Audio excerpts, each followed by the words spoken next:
All right, welcome. Can everybody see me out there? Just want to make sure.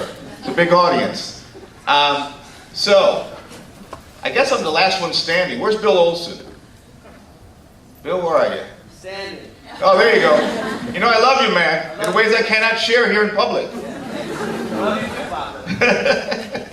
So, Kyle is very freaked out about the time running over, so I want to make this really brief and say that schools make a difference and Noble makes a big difference. Thank you. All right. So, it's summer.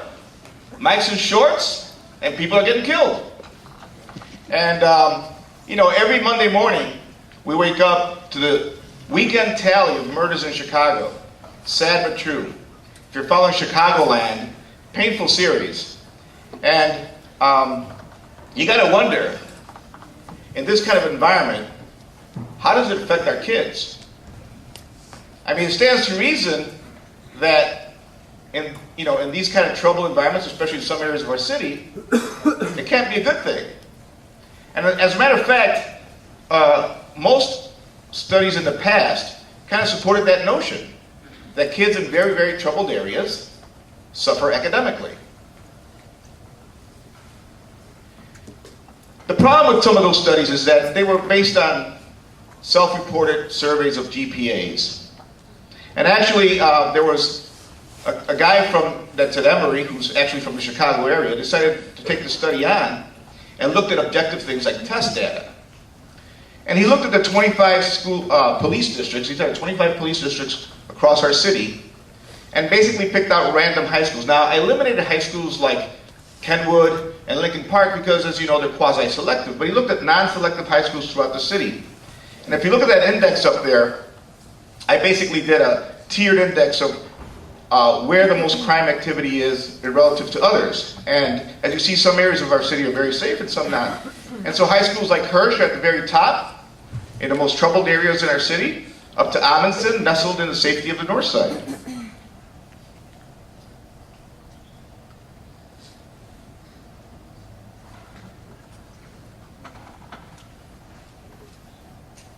Pretty dramatic picture. Those numbers are the 4-year averages of murders, rapes, aggravated batteries, and robberies. All things that can deeply impact someone individually. And as you can see, Hirsch is all the way in an area that averages more than 300 of those kind of incidents a year, where Amundsen is in an area that only has 53. So some areas of our city are 6 times more violent than others. No surprise. So what does that mean as far as student achievement? It would stand to reason, and I looked at the ACT scores of all those high schools in those areas, that the higher the crime rate, the lower the ACT score. It should be negatively correlated. As a matter of fact, that isn't the case. This recent study found out that actually there is no correlation between crime, or not significant correlation between crime and ACT scores or graduation rates or college matriculation rates. In fact, only 75% of all those factors are not accounted for in their environment. This is what it actually looks like. I decided to take it upon myself to look at all these schools, because I didn't trust that study, and I looked at the ACT scores. And by the way, that band ranges from 13.5 ACT to 15. All failures. So in fact, according to my own data and that study, it's true. I also looked at graduation rates and college matriculation rates. Again, all over the place. Independent to the surrounding environment. Surprise, surprise. Counterintuitive. So I decided to put Noble in the mix. As you can tell, Noble's right in the middle of all those areas, from the very troubled areas to the relatively safe areas.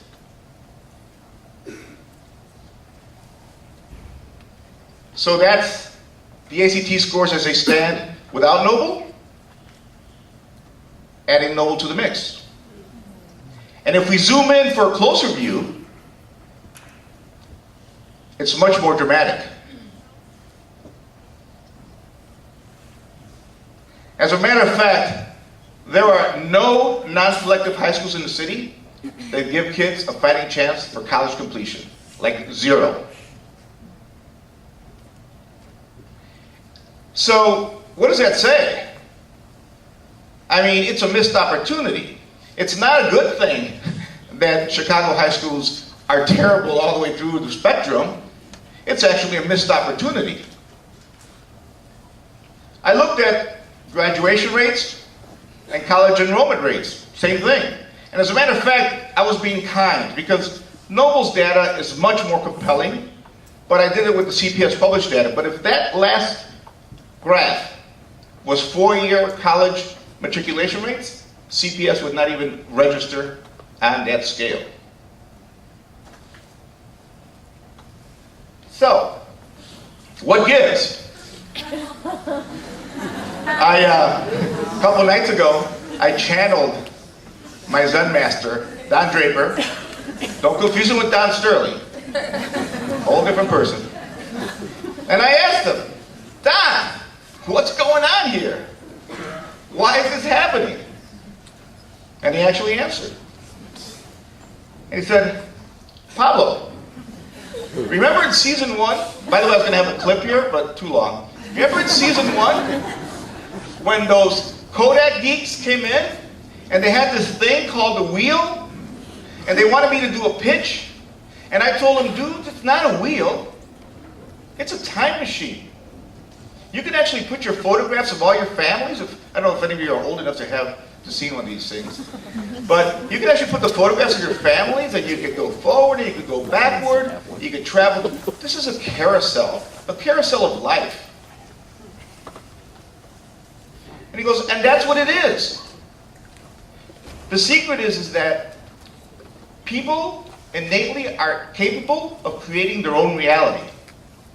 And we just saw in Apollo 13 there that they basically created their own reality. The odds were against them, and they decided we're going to leverage as much as we can, be as creative as we can, innovative as we can, and survive this thing.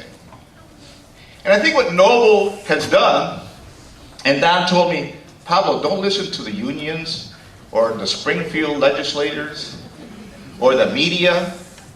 That culture stuff is great. That structure that you have in your schools are the foundation for everything else. It creates a parallel universe where kids are exposed to a different reality than the violence they experience in their neighborhoods. And you can actually create an alternative reality. There he is, there's a man. So, we know that Noble works. And, by the way, that's not a tombstone. That's supposed to be the 10 Commandments. Fast forward. But I don't think we really appreciate the power of the culture and the alignment that's important to make that happen. I mean, what we're here today, this interim assessment, great. It's taking us to the next level. And some of us are dealing with IB, Lauren, and obviously AP, and all kinds of innovative things, but that's all layered on top of a fundamental culture that completely alters the reality of the kids in the schools we are opening. And that's why I argue to all the principals, we gotta keep opening schools all over the city because kids are suffering all over the city. So, is it a wheel or is it a carousel? Are we just a school or a transformative vessel? In the end, reality is based on our beliefs and our beliefs to get it done, to overcome all obstacles. So we create our own reality. And that reality is noble. Thank you.